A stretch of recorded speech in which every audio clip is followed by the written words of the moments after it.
To the next question, find the Z transform of the sequence x of n is equal to 1 by 4 raised to n cos pi by 3 n u of n. Okay, and also it's ROC, right? So this is question.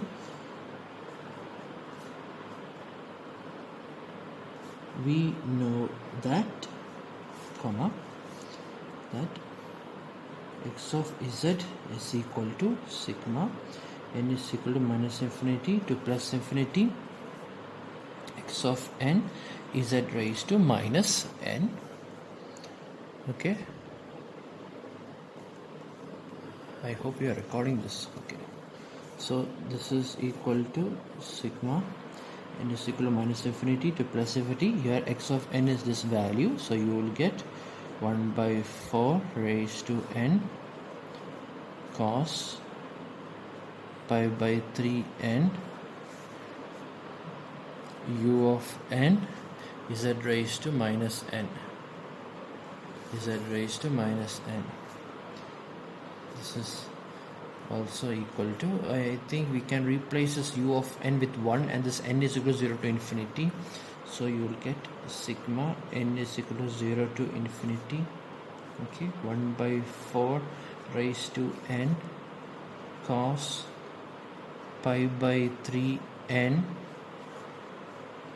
z raised to minus n. Okay, usually for these kind of questions you can substitute the value of cos, right? Cos theta is equal to e raised to j theta plus e raised to minus j theta by 2, so you can apply that condition over here. So this will become sigma n is equal to 0 to infinity 1 by 4 raised to n, and this will become e raised to j pi by 3n minus plus e raised to minus j pi by 3n by 2 into z raised to minus n. Okay, and here I can take 1 by 2 common out. All right, I can take 1 by 2 common out, so this will become 1 by 2 sigma n is equal to 0 to infinity, and this will become 1 by 4 raised to n into, this is e raised to j pi by 3 n plus e raised to minus j pi by 3 n z raised to minus n. So now I think I can apply sigma 1 by 4 raised to n inside the bracket, and also z raised to minus n also inside the bracket. So this will become 1 by 2 into, the first term is represented as sigma n is equal to 0 to infinity 1 by 4 raised to n e raised to j pi by 3 raised to n z raised to minus n plus, and the second term will be sigma n is equal to 0 to infinity 1 by 4 raised to n e raised to e raised to minus j pi by 3 n z raised to minus n. Okay, so now I can take, so now I think I can take n outside, right? The power of n outside. So this equation will now become, let me see, 1 by 2, then sigma n is equal to 0 to infinity, and this can be written as, 1 by 4 e raised to j pi by 3 z inverse raised to n plus, and the other one will be sigma n is equal to 0 to infinity. Okay, and this can be written as 1 by 4 e raised to minus j pi by 3 z inverse raised to n. Okay, so you can write like this. Now I can say that this is nothing but 1 by 2 into, okay, now this is r, a is 1 because here n is equal to 0, so this raised to 0 is 1, so a by 1 minus r, right? So this is nothing but 1 by 1 minus, so this is e raised to j pi by 3 by 4 z inverse plus, this also can be written as 1 by 1 minus, and your r is this value, that is e raised to minus j pi by 3 by 4 z inverse. Okay, so now we found that value. Okay, so now if we want, we can cross multiply these two, right? But first we make z inverse into z, so this problem becomes a little bit more easy. So it becomes 1 by 2 into, so this will become z by z minus e raised to j pi by 3 by 4. Okay, plus here also it becomes z by z minus e raised to minus j pi by 3 by 4.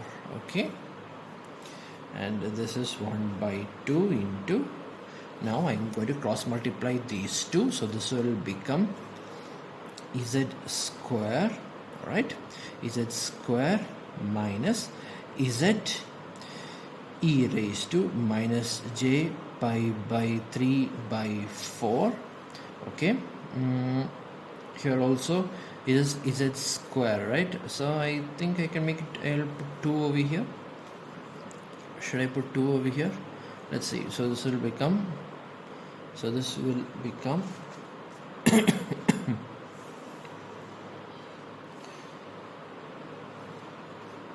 so this will become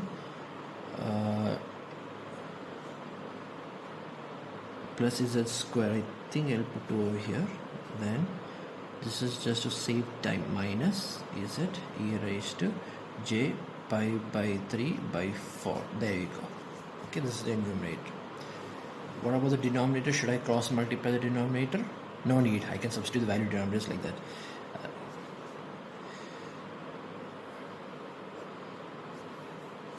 Otherwise I'll go mad. E raised to minus j pi by 3 by 4. There we go.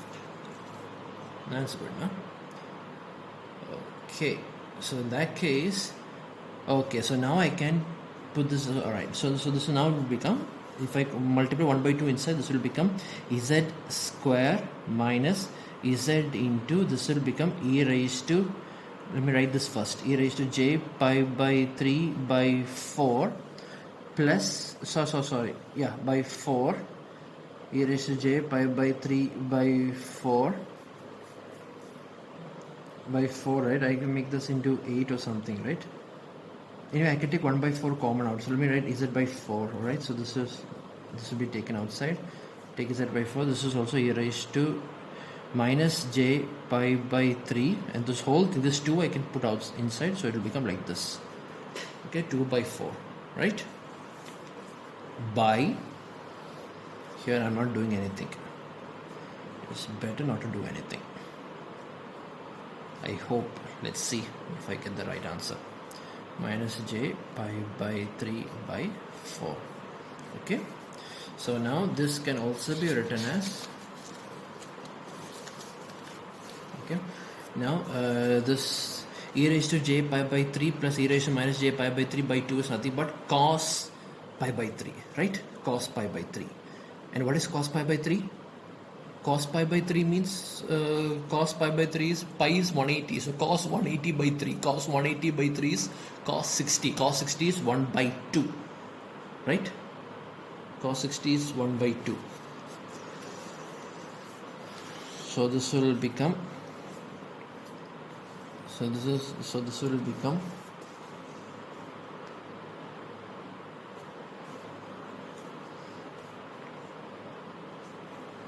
so this will become 2 and 2 also will get cancelled, I think, right? Wait, here there is no 2 over here. There is no 2 over here, so just only 1 by 4 over here.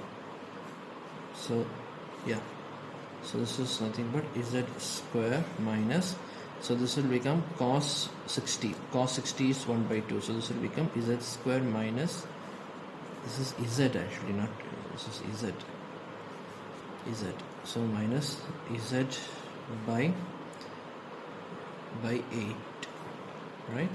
Z by 8 by z minus e raised to j pi by 3 by 4 into z minus e raised to minus j pi by 3 by 4. Okay, so here this will become z into z minus 1 by 8 by, so I found it, z minus e raised to j pi by 3 by 4 into z minus e raised to minus j pi by 3 by 4. Okay, so here I found my poles and my zeros. Okay, and also, so therefore here, so here the ROC also I can find out over here. ROC also I can find out. So here, if you want to find the value of ROC, just simply look at this equation, right? So this must be less than 1. R must be less than 1. Okay, so that means your ROC is defined by two terms. That is, one is the ROC of the first term. The ROC of the first term is given by magnitude of, let me check, magnitude of e raised to j pi by 3, e raised to j pi by 3 by 4, z inverse must be less than 1. This is the ROC of the first term, and the ROC of the second term is magnitude of e raised to j pi by 3 by 4, z inverse minus j pi by 3 by 4, z inverse must be less than 1. So this is the ROC of the first term, this is the ROC of the second term. So the what is the meaning of this? Magnitude of e raised to j theta, right? So here this means, this is magnitude means nothing but 1 by 4 magnitude of z inverse. Okay, this is what it means. That means we know that the magnitude of r e raised to j theta, the magnitude of r e raised to j theta is r itself. So here r is 1 by 4. So the magnitude, because e raised to j, the magnitude of e raised to j theta is always 1. So it will become 1 by 4 z inverse less than 1. So in the other case, the magnitude of z must be greater than 1 by 4. What about over here? Here also e raised to minus j theta. So here also same answer you will get, 1 by 4 magnitude of z inverse must be less than 1. Or in other words, the magnitude of z must be greater than 1 by 4. So therefore your overall ROC also you have found, that is the ROC is equal to magnitude of z greater than 1 by 4. Okay, so now and also my x of z, my final answer, let me write my final answer. My final answer I got was z into z minus 1 by 8 by, okay, z minus e raised to j pi by 3 by 4, and the other one is z minus e raised to minus j pi by 3 by 4. Okay, so therefore your zeros are at z is equal to 0 and z is equal to 1 by 8. Poles are at z is equal to e raised to j pi by 3 by 4 and z is equal to e raised to minus j pi by 3 by 4. Okay, pi by 3 is 60 degree, right? So e raised to j 60 degree by 4. Here is also e raised to minus j 60 degree by 4. So here the radius is 1 by 4. Yes, so you can draw the radius here, 1 by 4. 1 by 4 is also the ROC also greater than that. So I think we know all the answers for by now, right? So let's draw it. So let me draw the ROC. This is what the ROC looks like. Okay, and then I'm going to draw my 1 by 4 circle. Okay, this is the radius 1 by 4. Let me draw a very beautiful circle. There we have. Not that much beautiful.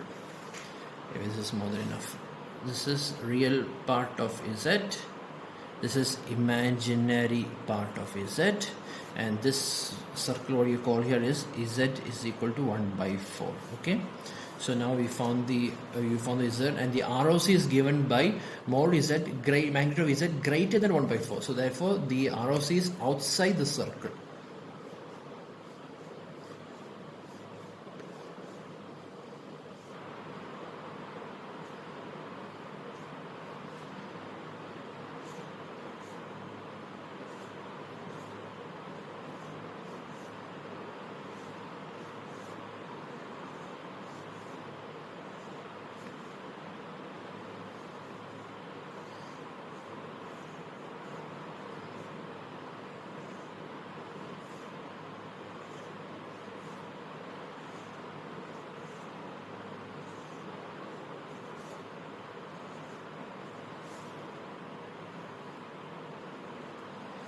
Okay, so this is your ROC. Okay, so this is your ROC. So here the 0 side z is equal to 0 and z is equal to 1 by 8. So z is equal to 0 and z is equal to 1 by 8. This is 1 by 4. So 1 by 8 is exactly in the middle, right? So this is z is equal to 0 and z is equal to 1 by 8. Okay, we found that. Now the poles. Here the poles are e raised to j pi by 3 by 4. Okay, so that means the radius is 1 by 4, right? This is how we write, right? This is how we write. Now z is equal to r e raised to j theta. So r is 1 by 4. Or 1 by 4 is this circle itself. This circle itself is the 1 by 4. And e raised to j theta. And theta is how much? Theta is 60 degree. Theta is 60 degree. So e raised to j theta 60 degrees. So that means if you go here, this is, it increases, right? In this circle, this is 1 by 4. 1 by 4. R is 1 by 4. So the circle, and then it reaches 60 degrees. 60 degree means over here, somewhere over here. Okay. So this is 60 degree, right? So I'm going to mark this point. This is 60 degree. Okay. And also my is e raised to minus j 60 degree. Minus j 60 degree, it goes downwards. Minus 60 degree, it goes downwards. And here also radius is 1 by 4. So this is the circle itself. So this is the circle and minus 60 degree. So it goes down over here, and this is, yeah. This is your poles. Okay, this is z is equal to e raised to j 60 degree by 4, and this is z is equal to e raised to minus j pi by 3 by 4. So this is your ROC. Okay.